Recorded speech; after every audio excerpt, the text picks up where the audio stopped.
18 ಮತ್ತು 19ನೇ ಅಧ್ಯಾಯಗಳು. ಹೇಮಾಡ ಪಂತರನ್ನು ಬಾಬಾ ಆಶೀರ್ವದಿಸಿದ್ದದ್ದು. ಸಾಟೆ ಮತ್ತು ದೇಶಮುಖ ಅವರ ಕತೆ. ಸದ್ಭಾವನೆಗೆ ಪ್ರೋತ್ಸಾಹ, ಉಪದೇಶ ನೀಡದೆ ದುಡಿಮೆಗೆ ತಕ್ಕ ಪ್ರತಿಫಲ ಇತ್ಯಾದಿ. ಈ ಇಂದಿನ 2 ಅಧ್ಯಾಯಗಳಲ್ಲಿ ಬ್ರಹ್ಮಜ್ಞಾನವನ್ನು ಪಡೆಯಲು ಬಂದ ಧನಿಕನನ್ನು ಬಾಬಾರವರು ಹೇಗೆ ಆಧರಿಸಿದರು ಎಂಬುದನ್ನು ವಿವರಿಸಿದ್ದೇನೆ. ಈಗ ಈ 2 ಅಧ್ಯಾಯಗಳಲ್ಲಿ ಬಾಬಾ ಸದ್ಭಾವನೆಯನ್ನು ಹೇಗೆ ಪ್ರೋತ್ಸಾಹಿಸುತ್ತಿದ್ದರು ಎಂಬುದನ್ನು, ಇತರ ವಿಷಯಗಳನ್ನು ಹೇಮಾಡ ಪಂತರು ಚರ್ಚಿಸುತ್ತಾರೆ. ಸದ್ಗುರುವು ಶಿಷ್ಯನ ಅರ್ಹತೆಯನ್ನು ತಿಳಿದು ಅವನಿಗೆ ಸರಿಯಾದದ್ದನ್ನು ಉಪದೇಶಿಸಿ ಅವನನ್ನು ಸ್ವಾನುಭವದ ಗುರಿಯೆಡೆಗೆ ಸಾಗಿಸುತ್ತಾನೆ. ಈ ವಿಚಾರದಲ್ಲಿ ಗುರುಗಳು ಹೇಳಿಕೊಟ್ಟಿರುವುದನ್ನು ಬೇರೆಯವರಿಗೆ ತಿಳಿಸಬಾರದೆಂದು ಕೆಲವರ ಅಭಿಪ್ರಾಯ.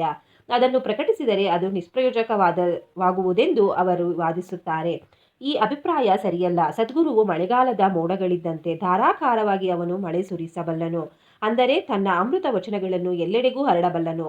ಇದನ್ನು ನಾವು ಅನುಭವಿಸಿ ಜ್ಞಾನೋದಯವಾದ ನಂತರ ಯಾವ ಆಶೆಯೂ ಇಲ್ಲದೆ ಅದನ್ನು ಇತರರ ಸೇವೆಗೆ ಸದ್ವಿನಿಯೋಗ ಮಾಡಬೇಕು. ಉದಾಹರಣೆ, ಬುಧ ಕೌಶಿಕ ಮುನಿಯು ತಾನು ಕನಸಿನಲ್ಲಿ ಕಂಡ ರಾಮ ರಕ್ಷಾ ಸ್ತೋತ್ರವನ್ನು ಪ್ರಕಟಿಸಿದನು.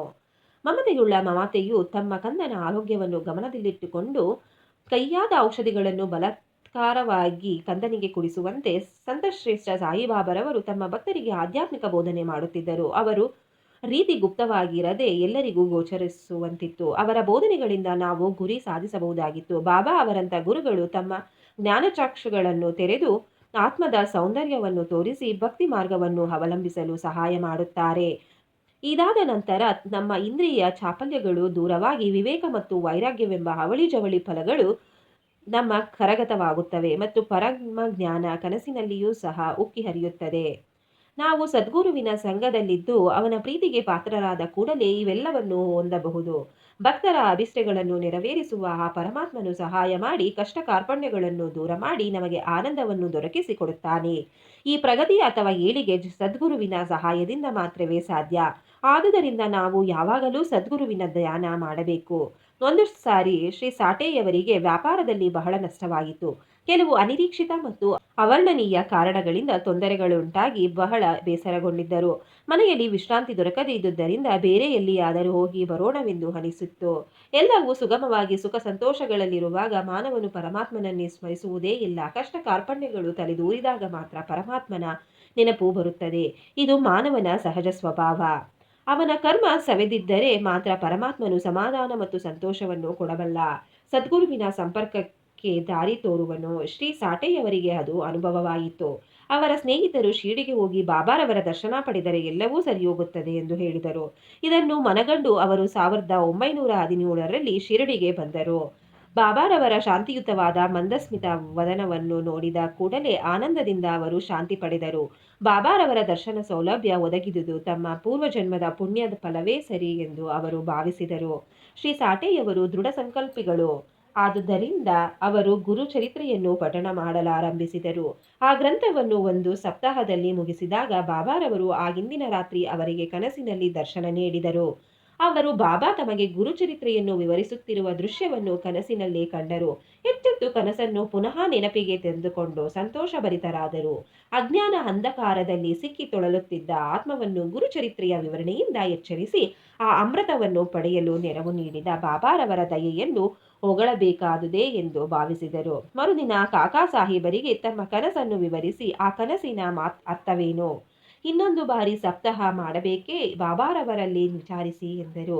ಕಾಕಾರವರು ಸಮಯ ನೋಡಿಕೊಂಡು ಬಾಬಾರವರನ್ನು ಕಂಡು, ದೇವರೇ, ನಿಮ್ಮ ದರ್ಶನದಿಂದ ಸಾಟೆಯವರಿಗೆ ಏನು ಸಲಹೆ ನೀಡುವಿರಿ? ಅವರು ಗುರುಚರಿತ್ರೆಯ ಇನ್ನೊಂದು ಸಪ್ತಾಹ ಮಾಡಬೇಕೇ? ಅವರು ಅಸಾಮಾನ್ಯ ಭಕ್ತರು. ನಿಮ್ಮ ಅಭಿಪ್ರಾಯ ತಿಳಿಸಿರಿ ಮತ್ತು ಅವರನ್ನು ಆಶೀರ್ವದಿಸಿರಿ ಎಂದು ವಿನಂತಿಸಿದರು. ಆಗ ಬಾಬಾರವರು ಅವನು ಗ್ರಂಥವನ್ನು ಮತ್ತೊಮ್ಮೆ ಪಠಿಸಲಿ. ಶ್ರದ್ಧೆ ಭಕ್ತಿಗಳಿಂದ ಅದನ್ನು ಪಠಿಸಿದರೆ ಪರಮಾತ್ಮನು ಅವನಿಗೆ ಒಳ್ಳೆಯದನ್ನು ಮಾಡುತ್ತಾನೆ ಎಂದು ಉತ್ತರಿಸಿದರು. ಆ ಸಮಯದಲ್ಲಿ ಹೇಮಾಡ ಪಂತರು ಮಸೀದಿಯಲ್ಲಿ ಬಾಬಾರವರ ಪಾದಗಳನ್ನು ಒತ್ತುತ್ತಿದ್ದರು. ಬಾಬಾರವರ ಈ ವಚನಗಳನ್ನು ಕೇಳಿ ಅವರ ಮನಸ್ಸಿನಲ್ಲಿ ಏನೋ, ಸಾಟೆಯವರು 1 ವಾರ ಪಠಿಸಿದ್ದಕ್ಕೆ ಪ್ರತಿಫಲ ದೊರಕಿತು. ನಾನು 40 ವರ್ಷಗಳಿಂದಲೂ ಅದನ್ನು ಪಠಿಸುತ್ತಿದ್ದೇನೆ, ನನಗೆ ಪ್ರತಿಫಲವೇ ದೊರಕಿಲ್ಲ.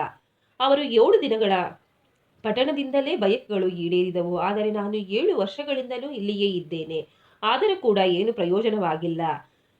ಜಾತಕ ಪಕ್ಷಿಯು ಹೇಗೆ ನೀರಿಗೆ ಹಾತೊರೆಯುತ್ತಿರುವುದೋ ಅದೇ ರೀತಿಯಲ್ಲಿ ನಾನು ಬಾಬಾರವರ ಅಮೃತದಾಯೆಗೆ ಹಾತೊರೆಯುತ್ತಿದ್ದೇನೆ, ಆಶೀರ್ವದಿಸಲ್ಪಡಲು ಕಾತುರನಾಗಿದ್ದೇನೆ ಎಂದು ಯೋಚಿಸುತ್ತಿದ್ದರು.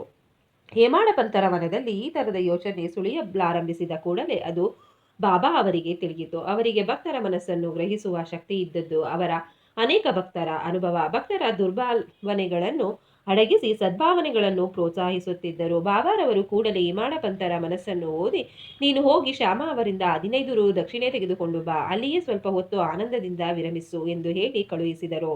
ಬಾಬಾರವರ ಮನಸ್ಸಿನಲ್ಲಿ ದಯೆ ಮೂಡಿತ್ತು. ಆದುದರಿಂದಲೇ ಈ ತರದ ಆಜ್ಞೆ ಮಾಡಿದರು. ಹೇಮಾಡ ಪಂತರು ಕೂಡಲೇ ಮಸೀದಿಯನ್ನು ಬಿಟ್ಟು ಶ್ಯಾಮ ಅವರ ಮನೆಗೆ ಬಂದರು. ಶ್ಯಾಮ ಅವರು ಆಗ ತಾನೇ ಸ್ನಾನ ಮುಗಿಸಿ ಪಂಚ ಉಟ್ಟುಕೊಳ್ಳುತ್ತಿದ್ದರು. ಅವರು ಹೊರಗೆ ಬಂದು, ಇದೇನು ಈಗ ಇಲ್ಲಿಗೆ ಬಂದಿರುವೆ? ಮಸೀದಿಯಿಂದ ಬಂದಿರುವಂತೆ ತೋರುತ್ತದೆ. ಒಬ್ಬನೇ ಬಂದಿರುವೆಯಲ್ಲ, ಸ್ವಲ್ಪ ಹೊತ್ತು ಕುಳಿತು ವಿಶ್ರಮಿಸಿಕೋ, ಪೂಜೆ ಮುಗಿಸಿ ಬರುತ್ತೇನೆ ಎಂದು ಹೇಳಿ ಹೇಮಾಡ ಪಂತರಿಗೆ ತಾಂಬೂಲ ಸವಿಯಲು ಕೊಟ್ಟು ಪೂಜೆಗೆ ಹೊರಟರು. ಅಲ್ಲಿಯೇ ಕಿಟಕಿಯಲ್ಲಿ ಪ್ರಸಿದ್ಧ ಮರಾಠಿ ಗ್ರಂಥವಾದ ಏಕನಾಥ ಭಗವತ ಇತ್ತು.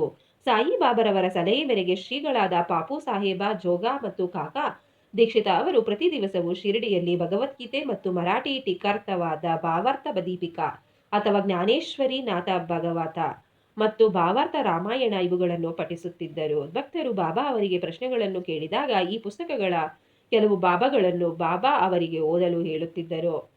ಅವುಗಳನ್ನು ಓದಿದಾಗ ಅವರ ಸಮಸ್ಯೆ ಪರಿಹಾರವಾಗುತ್ತಿದ್ದವು. ಹೇಮಾಡ ಪಂತರು ಸಹ ನಾಥ ಭಾಗವತದ ಕೆಲವು ಭಾಗಗಳನ್ನು ಪ್ರತಿದಿನವೂ ಪಠಿಸುತ್ತಿದ್ದರು. ಅಂದು ಹೇಮಾಡ ಪಂತರು ಕೆಲವು ಭಕ್ತರ ಸಂಗಡ ಮಸೀದಿಗೆ ಹೋಗಬೇಕಾದ ಸಂದರ್ಭ ಒದಗಿದುದರಿಂದ ಗ್ರಂಥ ಪಠಣೆ ಪೂರ್ಣ ಮುಗಿಸಲಿರಲಿಲ್ಲ. ಶ್ಯಾಮಾರವರ ಮನೆಗೆ ಬಂದು ಆ ಗ್ರಂಥವನ್ನು ಕೈಗೆ ತೆಗೆದುಕೊಂಡು ತೆರೆದಾಗ ಅವರು ಇನ್ನೂ ಮುಗಿಸದೇ ಇದ್ದ ಭಾಗ ಸರಿಯಾಗಿ ಬಂದಿತ್ತು. ಅದನ್ನು ಅವರು ಆನಂದದಿಂದ ಪಠಿಸಿ ಮುಗಿಸಿದರು. ಅಷ್ಟರಲ್ಲಿ ಶ್ಯಾಮ ಪೂಜೆ ಮುಗಿಸಿ ಹೊರಗೆ ಬಂದರು. ಹೇಮಾಡ ಪಂತ, ನಾನು ಬಾಬಾರವರಿಂದ ಒಂದು ಸಂದೇಶವನ್ನು ತೆಗೆದುಕೊಂಡು ಬಂದಿರುತ್ತೇನೆ. ಅವರು ನಿಮ್ಮಿಂದ 15 ರು ದಕ್ಷಿಣೆ ಕೇಳಿ ತೆಗೆದುಕೊಂಡು ಬಾ ಎಂದು ಹೇಳಿರುತ್ತಾರೆ ಮತ್ತು ನಿಮ್ಮೊಡನೆ ಸ್ವಲ್ಪ ಹೊತ್ತು ಮಾತುಕತೆ ಮುಗಿಸಿಕೊಂಡು ವಿರಾಮದಿಂದ ಬಾ ಎಂದು ಹೇಳಿರುತ್ತಾರೆ. ಶ್ಯಾಮ ಆಶ್ಚರ್ಯದಿಂದ, ನನ್ನ ಹತ್ತಿರ ಹಣವಿಲ್ಲ, ದಕ್ಷಿಣೆಗೆ ಬದಲಾಗಿ ನನ್ನ 15 ನಮಸ್ಕಾರಗಳನ್ನು ತೆಗೆದುಕೊಂಡು ಹೋಗು.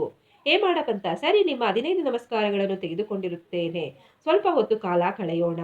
ಶ್ಯಾಮ, ಸರಿ, ಕುಳಿತುಕೋ. ಪರಮಾತ್ಮನ ಅಂದರೆ ಬಾಬಾರವರ ಲೀಲೆಗಳು ಅಷ್ಟಾಶ್ಚರ್ಯಕರವಾದವುಗಳಲ್ಲವೇ? ನಾನು ಹಳ್ಳಿಯ ಹುಂಬ, ನೀನು ಎಷ್ಟಾದರೂ ನಾಗರಿಕ. ಇಲ್ಲಿಗೆ ಬಂದ ನಂತರ ನಿನಗೆ ಅನೇಕ ಲೀಲೆಗಳ ಅನುಭವಗಳಾಗಿರಬಹುದು. ನಾನು ವಿವರಿಸಬಹುದೇನಿದೆ? ಏನೇ ತೆಗೆದುಕೋ, ಸ್ವಲ್ಪ ಹೊತ್ತಿನಲ್ಲಿ ಬಟ್ಟೆ ಧರಿಸಿ ಬರುತ್ತೇನೆ ಎಂದರು. ಸ್ವಲ್ಪ ಹೊತ್ತಿನಲ್ಲಿಯೇ ಶ್ಯಾಮ ಹೇಮಾಡ ಪಂತರ ಹತ್ತಿರ ಬಂದು ಪುನಃ ಮಾತನಾಡುತ್ತಾ ಕುಳಿತರು. ಅವರು, ಈ ಸಾಯಿಯವರ ಲೀಲೆ ಅಗಾಧವಾದದ್ದು. ಅವರ ಲೀಲೆಗಳಿಗೆ ಅಂತ್ಯವೇ ಇಲ್ಲ. ನಮ್ಮಂಥವರಿಗೆ ಏನು ತಿಳಿದಿದೆ? ಬಾಬಾರವರೇ ನೇರವಾಗಿ ಏಕೆ ಹೇಳಬಾರದು? ನಿನ್ನಂಥ ವಿದ್ವಾಂಸನೇಕೆ ನನ್ನ ಬಳಿಗೆ ಕಳುಹಿಸಬೇಕು? ಅವರು ಮರ್ಮವನ್ನು ತಿಳಿಯಲು ಅಸಾಧ್ಯ. ಒಂದೇ ಮಾತಿನಲ್ಲಿ ಹೇಳುವುದಾದರೆ ಅವರನ್ನು ಗ್ರಹಿಸಲು ಮನುಷ್ಯ ಮಾತ್ರರಿಂದ ಸಾಧ್ಯವೇ ಇಲ್ಲ. ಈ ಸಂದರ್ಭದಲ್ಲಿ ನನಗೊಂದು ಕತೆ ನೆನಪಿಗೆ ಬರುತ್ತದೆ. ಅದು ನನಗೆ ಸ್ವಂತ ಗೊತ್ತಾಗಿದೆ, ಹೇಳುತ್ತೇನೆ ಕೇಳು. ಭಕ್ತನು ಶ್ರದ್ಧೆ ಭಕ್ತಿಯುಳ್ಳವನಾಗಿದ್ದರೆ ಪ್ರತಿಫಲ ಶೀಘ್ರದಲ್ಲಿಯೇ ದೊರಕುತ್ತದೆ. ಕೆಲವು ಸಾರಿ ಬಾಬಾ ಭಕ್ತರನ್ನು ಕಠಿಣ ಪರೀಕ್ಷೆಗೆ ಗುರಿಪಡಿಸಿ ನಂತರ ಉಪದೇಶ ನೀಡುತ್ತಾರೆ ಎಂದರು. ಉಪದೇಶವೆಂಬ ಪದವನ್ನು ಕೇಳುತ್ತಿದ್ದಂತೆಯೇ ಹೇಮಾಡ ಪಂತರಿಗೆ ಗುರುಚರಿತ್ರೆ ಸಂಗತಿ ನೆನಪಿಗೆ ಬಂದು, ನನ್ನನ್ನು ಪರೀಕ್ಷಿಸಿ ನನ್ನ ಮನಸ್ಸಿಗೆ ಶಾಂತಿ ಕೊಡಬೇಕೆಂದು ನನ್ನನ್ನು ಇಲ್ಲಿಗೆ ಬಾಬಾ ಕಳುಹಿಸಿರಬಹುದೆಂದೆನಿಸಿತು. ತಕ್ಷಣವೇ ಆ ವಿಚಾರವನ್ನು ಬದಿಗಿಟ್ಟು ಶ್ಯಾಮ ಹೇಳುತ್ತಿದ್ದ ಕಥೆಯನ್ನು ಅವರು ಕೇಳಿದರು. ರಾಧಾಬಾಯಿ ದೇಶಮುಖ. ರಾಧಾಬಾಯಿ ಎಂಬ ವೃದ್ಧಳು ಕಾಶಾಬಾ ದೇಶಮುಖರ ತಾಯಿ. ಬಾಬಾ ಅವರ ಕೀರ್ತಿಯನ್ನು ಕೇಳಿ ಅವಳು ಸಹ ಸಂಗಮ ನೇರದ ಜನರ ಜೊತೆಯಲ್ಲಿ ಶಿರಡಿಗೆ ಬಂದಳು. ಬಾಬಾರವರು ಮನಸ್ಸಾರೆ ಪ್ರೀತಿಸುತ್ತಿದ್ದಳು. ಆದುದರಿಂದಲೇ ಅವರನ್ನು ತಮ್ಮ ಗುರುವೆಂದು ಭಾವಿಸಿ ಅವಳು ಉಪದೇಶ ಪಡೆಯಬೇಕೆಂಬ ಸಂಕಲ್ಪ ಮಾಡಿದಳು. ಅವಳಿಗೆ ಇನ್ನೇನೂ ಗೊತ್ತಿರಲಿಲ್ಲ. ಬಾಬಾರವರು ತಮ್ಮನ್ನು ಸ್ವೀಕರಿಸಿ ಉಪದೇಶಿಸದೇ ಇದ್ದರೆ ಮಾರಣಾಂತಿಕ ಉಪವಾಸ ವ್ರತ ಮಾಡಬೇಕೆಂದು ನಿರ್ಧರಿಸಿದ್ದರು. ಮನೆಗೆ ಹೋಗಿ ಅಂದಿನಿಂದ ನೀರು ಮತ್ತು ಆಹಾರವನ್ನು ತೊರೆದಳು. ಇದನ್ನು ನೋಡಿ ನನಗೆ ಗಾಬರಿಯಾಯಿತು. ಆದ್ದರಿಂದ ಅವಳ ಪರವಾಗಿ ಬಾಬಾ ಹತ್ತಿರ ನಾನು ಹೋಗಿ, ದೇವ, ಇದು ನಿನ್ನ ಎಂದ ಲೀಲೆ. ನೀನು ಅನೇಕರನ್ನು ಇಲ್ಲಿಗೆ ಕರೆಯಿಸುವೆ, ಆಶೀರ್ವದಿಸುವೆ. ಆ ವೃದ್ಧಳ ಬಗ್ಗೆ ನಿನಗೆ ತಿಳಿದಿಲ್ಲವೇ? ಅವಳು ನಿನ್ನನ್ನೇ ನಂಬಿರುತ್ತಾಳೆ. ನೀನು ಅವಳನ್ನು ಆಶೀರ್ವದಿಸಿ ಉಪದೇಶ ನೀಡದಿದ್ದಲ್ಲಿ ಮಾರಣಾಂತಿಕ ಉಪವಾಸ ಮಾಡುವೆನೆಂದು ನಿರ್ಧರಿಸಿರುತ್ತಾಳೆ. ಆದುದರಿಂದ ದಯಮಾಡಿ ಅವಳನ್ನು ಆಶೀರ್ವದಿಸು ಎಂದು ಕೇಳಿದನು. ಬಾಬಾರವರು ಅವಳ ದೃಢ ಸಂಕಲ್ಪವನ್ನು ತಿಳಿದು ಅವಳನ್ನು ಕರೆಯಿಸಿ ಈ ಕೆಳಗೆ ಹೇಳಿದಂತೆ ಅವಳನ್ನು ಸಂಬೋಧಿಸಿ ಅವಳ ಮನಸ್ಸನ್ನು ಮಾರ್ಪಾಟು ಮಾಡಿದರು. ಮಾತೆಯೇ, ಅನ್ಯಾಯವಾಗಿ ನಿಮ್ಮ ದೇಹವನ್ನು ಏತಕ್ಕೆ ದಂಡಿಸಿಕೊಳ್ಳುತ್ತಿದ್ದೀರಿ? ನೀವೇ ನಿನ್ನ ನಿಜವಾದ ಮಾತೆ. ನಾನು ನಿಮ್ಮ ಪುತ್ರ. ಕನಿಕರವಿಟ್ಟು ನಾನು ಹೇಳುವುದನ್ನು ಕೇಳಿರಿ. ನನ್ನ ಸ್ವಂತ ಅನುಭವವನ್ನೇ ಹೇಳುತ್ತೇನೆ. ನೀವು ಇದನ್ನು ಸರಿಯಾಗಿ ಅರ್ಥ ಮಾಡಿಕೊಂಡರೆ ನಿಮಗೆ ಒಳ್ಳೆಯದಾಗುತ್ತದೆ. ನನಗೆ ಒಬ್ಬ ಗುರು ಇದ್ದರು. ಅವರು ಮಹಾಸಾಧುಗಳು, ದಯಾಮಯರು ಆಗಿದ್ದರು. ಅವರಲ್ಲಿ ನಾನು ಬಹಳ ದಿನಗಳ ಕಾಲ ಸೇವೆ ಮಾಡಿದೆ. ಆದರೂ ಒಂದು ದಿನವಾದರೂ ಅವರು ನನಗೆ ಮಂತ್ರೋಪದೇಶ ಮಾಡಲಿಲ್ಲ. ಆದರೂ ಕೂಡ ಅವರನ್ನು ಬಿಡಬಾರದೆಂದು ದೃಢಸಂಕಲ್ಪ ಮಾಡಿದೆನು. ಒಂದು ದಿನ ನನ್ನ ತಲೆಯನ್ನು ಬೋಳಿಸಿ ನನ್ನಿಂದ 2 ಕಾಸು ದಕ್ಷಿಣೆ ಕೇಳಿದರು. ಅವುಗಳನ್ನು ನಾನು ಕೂಡಲೇ ಅರ್ಪಿಸಿದೆ. ಅವರು ನಿಜವಾದ ಸಾಧುಗಳಾಗಿದ್ದರೆ ನನ್ನಿಂದ ದಕ್ಷಿಣೆಯನ್ನೇಕೆ ಕೇಳಿದರು ಎಂದು ಪ್ರಶ್ನಿಸಬಹುದು. ಅವರಿಗೆ ಬೇಕಾದದ್ದು ಹಣವಲ್ಲ, ಆದ್ದರಿಂದ ಅವರಿಗೇನು ಪ್ರಯೋಜನ? ಅವರು ಕೇಳಿದ 2 ಕಾಸುಗಳು ದೃಢನಂಬಿಕೆ ಮತ್ತು ತಾಳ್ಮೆಗಳನ್ನು ಸೂಚಿಸುತ್ತಿದ್ದವು. ನಾವು ಅವೆರಡನ್ನೂ ಅರ್ಪಿಸಿದೆನು. ಅವರಿಗೆ ಸಂತೋಷವಾಯಿತು. ನಾನು 12 ವರ್ಷಗಳ ಕಾಲ ತನ್ನ ಗುರುವಿನ ಸೇವೆಯನ್ನು ಮಾಡಿದೆ. ಅವರು ನನ್ನನ್ನು ಉದ್ಧರಿಸಿದರು. ಆಹಾರ ಮತ್ತು ಬಟ್ಟೆಗಳಿಗೆ ಕೊರತೆ ಇರಲಿಲ್ಲ. ಅವರು ನನ್ನನ್ನು ಬಹಳವಾಗಿ ಪ್ರೀತಿಸುತ್ತಿದ್ದರು. ಒಂದೇ ಮಾತಿನಲ್ಲಿ ಹೇಳುವುದಾದರೆ ಅವರು ಪ್ರೀತಿಯ ಅವತಾರ ಮೂರ್ತಿಗಳಾಗಿದ್ದರು. ಅವರನ್ನು ನಾನು ಹೇಗೆ ವರ್ಣಿಸಲಿ? ಅವರಂಥ ಗುರುಗಳು ವಿರಳ. ನಾನು ಅವರನ್ನು ನೋಡಿದಾಗ ಅವರು ಮಹಾ ತಪಸ್ಸಿನಲ್ಲಿ ನಿರತರಾಗಿರುವಂತೆ ತೋರುತ್ತಿದ್ದರು. ಹಗಲಿರುಳು ಅವರನ್ನೇ ದೃಷ್ಟಿಸಿ ನೋಡುತ್ತಿದ್ದೆ. ನನಗೆ ಹಸಿವು ಬಾಯಾರಿಕೆ ಆಗುತ್ತಲೇ ಇರಲಿಲ್ಲ. ಅವರಿಲ್ಲದೆ ನನಗೆ ಶಾಂತಿ ಇರುತ್ತಿರಲಿಲ್ಲ. ಗುರುವಿನ ಹೊರತಾಗಿ ನನಗೆ ಧ್ಯಾನ ಮಾಡಲು ಬೇರೆ ಏನು ಸರಿ ಹೋಗುತ್ತಿರಲಿಲ್ಲ. ಅವರೇ ನನ್ನ ಸರ್ವಸ್ವವಾಗಿದ್ದರು. ನನ್ನ ಮನಸ್ಸು ಯಾವಾಗಲೂ ಅವರಲ್ಲಿ ಇಟ್ಟಿದ್ದೆ. ಇದೇ ನನ್ನ ಆದ್ಯ ದಕ್ಷಿಣೆ. ತಾಳ್ಮೆ ಮತ್ತೊಂದು ದಕ್ಷಿಣೆ. ಬಹಳ ದಿನಗಳ ಕಾಲ ತಾಳ್ಮೆಯಿಂದ ಇದ್ದು ಅವರ ಸೇವೆ ಮಾಡುತ್ತಿದ್ದೆ. ತಾಳ್ಮೆಯೇ ಸಂಸಾರ ಸಾಗರವನ್ನು ದಾಟಿಸುವ ದೋಣಿ. ತಾಳ್ಮೆಯೇ ಮನುಷ್ಯನಿಗೆ ಭೂಷಣ.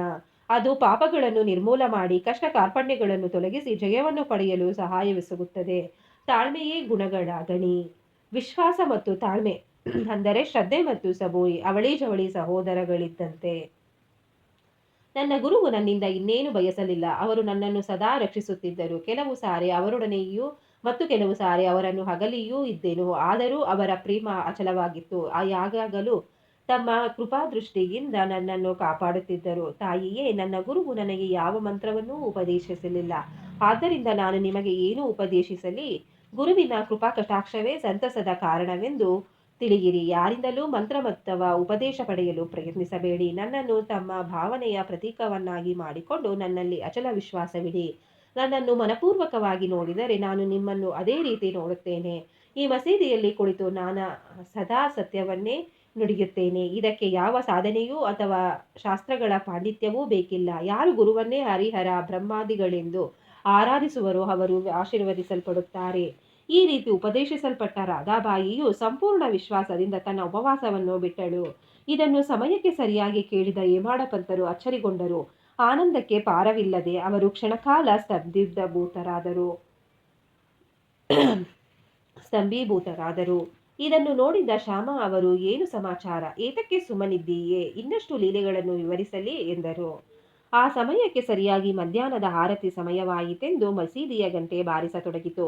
ಇದನ್ನು ಕೇಳಿ ಇಬ್ಬರು ಮಸೀದಿಗೆ ಹೊರಟರು. ಎಲ್ಲರೂ ಆರತಿ ಹಾಡುತ್ತಿದ್ದರು. ಶ್ಯಾಮ ಅವರು ಹೇಮಾಡ ಪಂತರನ್ನು ಸಂಗಡ ಕರೆದುಕೊಂಡು ಮಸೀದಿಗೆ ಬಂದು ಬಾಬಾರವರ ಬಲಗಡೆಗೆ ಕುಳಿತರು. ಹೇಮಾಡ ಪಂತರು ಬಾಬಾರವರ ಮುಂದೆ ಕುಳಿತರು. ಇದನ್ನು ಕಂಡ ಬಾಬಾರವರು ಹೇಮಾಡ ಪಂತರಿಗೆ ಶ್ಯಾಮ ಅವರಿಂದ ತಂದ ದಕ್ಷಿಣೆಯನ್ನು ಕೊಡಲು ಕೇಳಿದರು. ಹೇಮಾಡ ಪಂತರು ಶ್ಯಾಮ ಅವರು 15 ನಮಸ್ಕಾರಗಳನ್ನು ಮಾತ್ರ ಕೊಟ್ಟಿರುತ್ತಾರೆಂದು ತಿಳಿಸಿದರು. ಆಗ ಬಾಬಾರವರು, ಸರಿ, ನಾನು ಹೇಳಿದ ಪ್ರಕಾರ ಏನಾದರೂ ಮಾತುಕತೆ ನಡೆಸಿದಿರಾ? ಹಾಗಿದ್ದರೆ ಯಾವ ವಿಚಾರ ಪ್ರಸ್ತಾಪಿಸಿದಿರಿ ಎಂದು ಕೇಳಿದರು. ಗಂಟೆಗಳು ಮತ್ತು ಮೃದಂಗ ಶಬ್ದ ಮತ್ತು ಹಾಡುಗಳು ಇವೊಂದನ್ನು ಲಕ್ಷಿಸದೆ ಹೇಮಾಡ ಪಂತರು ಆನಂದದಿಂದ ನಡೆದ ವಿಚಾರವೆಲ್ಲವನ್ನು ಹೇಳತೊಡಗಿದರು. ಬಾಬಾರವರು ಸಹ ಕೇಳುತ್ತಿದ್ದರು. ಹೇಮಾಡ ಪಂತರು ಮಾತನಾಡಿದ್ದುದೆಲ್ಲವನ್ನು ಹೇಳುತ್ತಾ, ನಿಜಕ್ಕೂ ಆ ವೃದ್ಧಳ ಕಥೆಯಿಂದ ನನ್ನನ್ನು ಪರೋಕ್ಷವಾಗಿ ಆಶೀರ್ವದಿಸಿದ್ದೀರಿ ಬಾಬಾ ಎಂದರು. ಬಾಬಾರವರು, ಕತೆ ನಿಜವಾಗಿ ಅದ್ಭುತವಾದದ್ದು. ಆದರೆ ನೀನು ಹೇಗೆ ಆಶೀರ್ವದಿಸಲ್ಪಟ್ಟೆ ವಿವರಿಸಿ ಎಂದರು.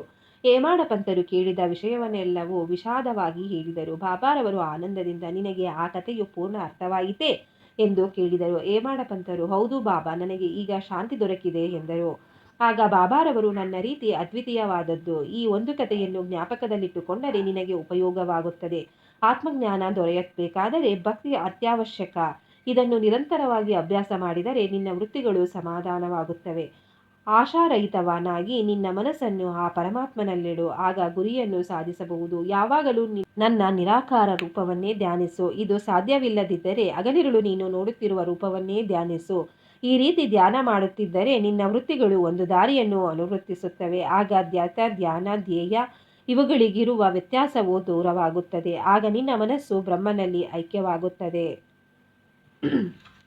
ಆಮೆಯು ನದಿಯ ಒಂದು ದಡದಲ್ಲಿದ್ದು ಅದರ ಮರಿಗಳು ಇನ್ನೊಂದು ದಡದಲ್ಲಿದ್ದರೂ ಅದರ ದೃಷ್ಟಿ ಮಾತ್ರವೇ ಅವುಗಳಿಗೆ ಆಹಾರವಿದ್ದಂತೆ. ಅದು ಮರಿಗಳಿಗೆ ಹಾಲನ್ನಾಗಲಿ ಆಹಾರವನ್ನಾಗಲಿ ಕೊಡಬೇಕಿಲ್ಲ. ಗುರುವಿಗೂ ಶಿಷ್ಯನಿಗೂ ಅದೇ ರೀತಿ ಸಂಬಂಧವಿದೆ ಎಂದು ಬಾಬಾ ಹೇಳಿದರು. ಈ ರೀತಿ ಹೇಳುತ್ತಿರುವಾಗ ಆರತಿ ಮತ್ತು ವಾದ್ಯ ಮುಗಿದು ಜನರು ಏಕಕಂಠದಿಂದ ಜ್ಞಾನಿಯೂ ಸಚ್ಚಿದಾನಂದ ರೂಪನೂ ಆದ ಸದ್ಗುರು ಸಾಯಿಬಾಬಾರವರಿಗೆ ಜಯವಾಗಲಿ ಎಂದು ಘೋಷಿಸಿದರು.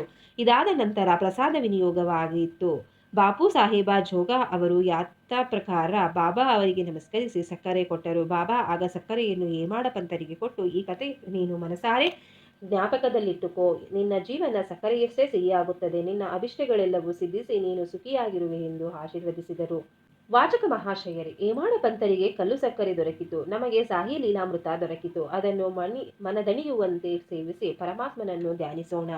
ಬಾಬಾರವರ ಕೃಪೆಯಿಂದ ಸಂತೋಷದಿಂದಿರೋಣ. ಬಾಬಾರವರ ವಚನಗಳು ಅಮೂಲ್ಯವಾದವುಗಳು. ಅವುಗಳನ್ನು ನಾವು ಜ್ಞಾಪಕದಲ್ಲಿಟ್ಟುಕೊಂಡು ಅವುಗಳಂತೆ ನಾವು ವರ್ತಿಸಿದರೆ ನಿಜವಾಗಿಯೂ ನಮಗೆ ಒಳ್ಳೆಯದಾಗುತ್ತದೆ. ಅವುಗಳೆಂದರೆ, ಯಾರೂ ತಮ್ಮ ಋಣಾನುಬಂಧವಿಲ್ಲದೆ ಎಲ್ಲಿಗೂ ಹೋಗಲಾರರ. ಯಾವ ಮನುಷ್ಯನೇ ಆಗಲಿ ಪ್ರಾಣಿಯೇ ಆಗಲಿ ನಿಮ್ಮ ಬಳಿ ಬಂದರೆ ನಿರ್ದಯೆಯಿಂದ ಓಡಿಸಬೇಡಿರಿ. ತಕ್ಕ ಮರ್ಯಾದೆ ಮತ್ತು ಆದರದಿಂದ ಸ್ವಾಗತಿಸಿರಿ. ಬಾಯಾರಿಕೆಯಾದವರಿಗೆ ನೀರು ಕೊಟ್ಟರೆ, ಹಸಿದವರಿಗೆ ಆಹಾರ ನೀಡಿದರೆ, ಬಡವರಿಗೆ ಉಡುಪು ಕೊಟ್ಟರೆ, ಅಪರಿಚಿತ ಪ್ರಯಾಣಿಕರಿಗೆ ನಿಮ್ಮ ಮನೆಯ ಪಡಸಾಲೆಯ ಮೇಲೆ ಮಲಗಿಕೊಳ್ಳಲು ಸ್ಥಳ ಕೊಟ್ಟರೆ ಶ್ರೀ ಹರಿಯು ಸಂತೃಪ್ತನಾಗುವನು. ನಿಮ್ಮಲ್ಲಿಗೆ ಹಣವನ್ನಪೇಕ್ಷಿಸಿ ಯಾರಾದರೂ ಬಂದರೆ ನಿಮಗೆ ಕೊಡಲು ಇಲ್ಲದಿದ್ದರೆ ಕೊಡಬೇಡಿರಿ. ಆದರೆ ವಿನಾಕಾರಣ ಹರಿಹಾಯಬೇಡಿರಿ. ನಿಮ್ಮನ್ನು ಅನೇಕ ಜನರು ನಿಂದಿಸಬಹುದು, ಆದರೂ ಅವರ ಮೇಲೆ ನೀವು ಸಿಟ್ಟು ಮಾಡಬೇಡಿ. ನೀವು ತಾಳ್ಮೆಯಿಂದ ವರ್ತಿಸಿದರೆ ಖಂಡಿತವಾಗಿಯೂ ನಿಮಗೆ ಶಾಂತಿ ದೊರಕುತ್ತದೆ. ಪ್ರಪಂಚವೇ ತಲೆಕೆಳಗಾದರೂ ಸರಿ, ನಿಮ್ಮ ಸ್ಥಳ ಬಿಟ್ಟು ಕದಲಬೇಡಿರಿ. ನಿಂತಲ್ಲಿಯೇ ನಿಂತು ಆಗು ಹೋಗುಗಳನ್ನು ಗಮನಿಸಿರಿ. ನನ್ನನ್ನು ಮತ್ತು ನಿಮ್ಮನ್ನು ಬೇರ್ಪಡಿಸಿರುವ ಗೋಡೆಯನ್ನು ತೆಗೆದುಹಾಕಿರಿ. ಆಗ ನಮ್ಮಿರುವರ ಭೇಟಿಗೆ ಅವಕಾಶ ಸಿಗುತ್ತದೆ. ನಾನು ನೀನು ಎಂಬ ವ್ಯತ್ಯಾಸವನ್ನು ನಿರ್ಮೂಲನೆ ಮಾಡಿರಿ. ದೇವರು ದೊಡ್ಡವನು, ಅವನೇ ನಮ್ಮ ಸರ್ವಸ್ವ, ಅವನೇ ರಕ್ಷಕ. ಅವನ ರೀತಿ ನೀತಿಗಳು ಅಗಾಧ ಮತ್ತು ಅಮೂಲ್ಯವಾದವುಗಳು. ಅವನೇ ನಮ್ಮ ಅಭಿಷ್ಟಗಳನ್ನೆಲ್ಲ ನೆರವೇರಿಸುತ್ತಾನೆ. ನಾವು ಅಲ್ಲಿ ಒಟ್ಟುಗೂಡಿರುವುದು ನಮ್ಮ ಪೂರ್ವಜನ್ಮದ ಋಣಾನುಬಂಧದಿಂದ. ನಾವು ಅನ್ಯೋನ್ಯವಾಗಿ ಕಲೆತು ಪ್ರೀತಿ ಮತ್ತು ಆದರದಿಂದಿರೋಣ. ಈ ಒಂದು ಉದಾತ್ತವಾದ ಗುರಿಯನ್ನು ಯಾವನು ಸಾಧಿಸುತ್ತಾನೆಯೋ ಅವನೇ ನಿಜವಾದ ಸುಖಿ ಮತ್ತು ಅಮರನು. ಇತರರು ಪಶುಗಳಂತೆ ಉಸಿರಿರುವ ತನಕ ಜೀವಿಸಿರುತ್ತಾರೆ. ಸದ್ಭಾವನೆಗೆ ಪ್ರೋತ್ಸಾಹ. ಸಾಯಿಬಾಬಾರವರು ಸದ್ಭಾವನೆಯನ್ನು ಹೇಗೆ ಪ್ರೋತ್ಸಾಹಿಸುತ್ತಿದ್ದಾರೆಂಬುದನ್ನು ನಾವು ಗಮನಿಸಬೇಕು. ನೀವು ಅವರಲ್ಲಿ ಮನಪೂರ್ವಕವಾಗಿ ಶರಣಾಗತಿ ಹೊಂದಿದರೆ ಬಾಬಾ ನಿಮಗೆ ಎಷ್ಟು ಸಹಾಯವೆಸಗುತ್ತಾರೆಂಬುದನ್ನು ನೀವೇ ಮನಗಾಣುವಿರಿ. ನೀವು ಬೆಳಿಗ್ಗೆ ಎದ್ದಾಗ ಇರುವ ಸದ್ಭಾವನೆಯನ್ನು ಅಭಿವೃದ್ಧಿಪಡಿಸಿಕೊಂಡು ನೋಡಿರಿ. ಆಗ ನಿಮ್ಮ ಬುದ್ಧಿಯು ವಿಕಾಸ ಹೊಂದಿ ಮನಸ್ಸು ನಿರ್ಮಲವಾಗುತ್ತದೆ. ಹೇಮಾಡ ಪಂತರು ಇದನ್ನು ಪ್ರಯೋಗಿಸಲು ಪ್ರಯತ್ನಿಸಿದರು. ಒಂದು ದಿನ ಬುಧವಾರ ರಾತ್ರಿ ಮಲಗುವಾಗ, ನಾಳೆ ಗುರುವಾರ, ಶಿರಡಿ ಪವಿತ್ರವಾದ ಸ್ಥಳ, ಆದುದರಿಂದ ಪವಿತ್ರವಾದ ಶ್ರೀರಾಮ ನಾಮಸ್ಮರಣೆಯಲ್ಲಿ ನಾನು ಕಾಲವನ್ನು ಕಳೆಯಬೇಕು ಎಂದು ಮನಸ್ಸಿನಲ್ಲಿ ಮಾಡಿಕೊಂಡು ಮಲಗಿದರು. ಮಾರನೇ ದಿನ ಬೆಳಗಾಗುತ್ತಲೇ ತನ್ನಷ್ಟಕ್ಕೆ ತಾನೇ ಏಕಪ್ರಕಾರವಾಗಿ ಶ್ರೀರಾಮ ನಾಮವು ಅವರ ಮುಖದಿಂದ ಹೊರಬರುತ್ತಿತ್ತು. ಅವರಿಗೆ ಸಂತೋಷವಾಯಿತು. ನಂತರ ಬೆಳಗಿನ ಕರ್ತವ್ಯವೆಲ್ಲವನ್ನು ಮುಗಿಸಿಕೊಂಡು ಪುಷ್ಪಗಳನ್ನು ತೆಗೆದುಕೊಂಡು ಬಾಬಾರವರ ದರ್ಶನ ಮಾಡಲು ಮಸೀದಿಗೆ ಹೊರಟರು. ದಕ್ಷಿತಾವಾಡ ಬಿಟ್ಟು ಅವರು ಬೂಟಿವಾಡ ದಾಟುತ್ತಿರುವಾಗ ಬಾಬಾ ಅವರ ಮುಂದೆ ಔರಂಗಬಾದಕರ ಹಾಡುತ್ತಿದ್ದ ಏಕನಾಥರ ಗುರು ಕೃಪಾಂಜನ ಪಾಯೋ ಮೇರಾ ಭಾಯಿ ಎಂಬ ಹಾಡನ್ನು ಕೇಳಿದರು. ಅಂದರೆ ಗುರು ಕೃಪೆಯ ರೂಪದಲ್ಲಿ ನನಗೆ ಅಂಜನಾ ದೊರೆತಿದೆ. ಅದು ನನ್ನ ದೃಷ್ಟಿಯನ್ನು ವಿಕಸಿಸಿ ಧಾಮ ದರ್ಶನಕ್ಕೆ ನೆರವು ನೀಡಿದೆ ಎಂದರ್ಥ. ಸಾಯಿಯವರ ಭಕ್ತರಾದ ಔರಂಗಬಾದಕರ ಈ ಹಾಡನ್ನು ಆಗ ಹಾಡಿದ ಉದ್ದೇಶವೇನು? ನಿಜವಾಗಿಯೂ ಹೇಮಾಡ ಪಂತರ ಪ್ರತಿಜ್ಞೆಯನ್ನು ಈಡೇರಿಸಲು ಬಾಬಾ ಅದನ್ನೇ ಅವರು ಕೇಳುವ ಹಾಗೆ ಮಾಡಿದುದು ಆಶ್ಚರ್ಯಕರವಲ್ಲವೇ? ಎಲ್ಲ ಸಂತರು ಶ್ರೀರಾಮ ಮೋಚ್ಚರಣೆ ಶ್ರೇಷ್ಠವೆಂದು ಹೇಳುತ್ತಾರೆ. ಶ್ರೀರಾಮನ ನಾಮಸ್ಮರಣೆಯಿಂದ ನಮ್ಮ ಕಷ್ಟಗಳೆಲ್ಲವೂ ದೂರವಾಗಿ ನಮ್ಮ ಅಭಿಷ್ಟಗಳು ಕೈಗೂಡುತ್ತವೆ. ವಿವಿಧೋಪದೇಶ. ಸಾಯಿಬಾಬಾ ಅವರು ಉಪದೇಶ ನೀಡಲು ಪ್ರತ್ಯೇಕ ಸ್ಥಳವನ್ನಾಗಲಿ ಪ್ರತ್ಯೇಕ ಕಾಲವನ್ನಾಗಲಿ ನೋಡುತ್ತಿರಲಿಲ್ಲ. ಸಂದರ್ಭ ಬಂದಾಗೆಲ್ಲ ಉಪದೇಶ ನೀಡುತ್ತಿದ್ದರು. ಒಂದು ಬಾರಿ ಬಾಬಾ ಅವರ ಭಕ್ತನೊಬ್ಬನು ಇನ್ನೊಬ್ಬನನ್ನು ಅವನ ಹಿಂದೆ ನಿಂದಿಸುತ್ತಿದ್ದನು. ಸಾಮಾನ್ಯವಾಗಿ ಜನರು ವಿನಾಕಾರಣ ಇನ್ನೊಬ್ಬನನ್ನು ಅಳೆಯುತ್ತಾರೆ. ಇದೇ ದ್ವೇಷಕ್ಕೆ ಮೂಲ ಕಾರಣ. ಸಂತರು ಪರ ನಿಂದನೆಯನ್ನು ಬೇರೊಂದು ವಿಧದಲ್ಲಿ ನೋಡುತ್ತಾರೆ. ಕೊಳೆಯನ್ನು ತೊಳೆಯುವ ಸಾಧನಗಳು ಬೇರೆ ಬೇರೆಯಾಗಿವೆ. ಅವು ಮಣ್ಣು, ನೀರು ಮತ್ತು ಸಾಬೂನು. ಆದರೆ ಪರರ ದೂಷಕನು ಬೇರೊಬ್ಬರ ತಪ್ಪನ್ನು ನಾಲಿಗೆಯಿಂದ ತೊಳೆಯುವನು.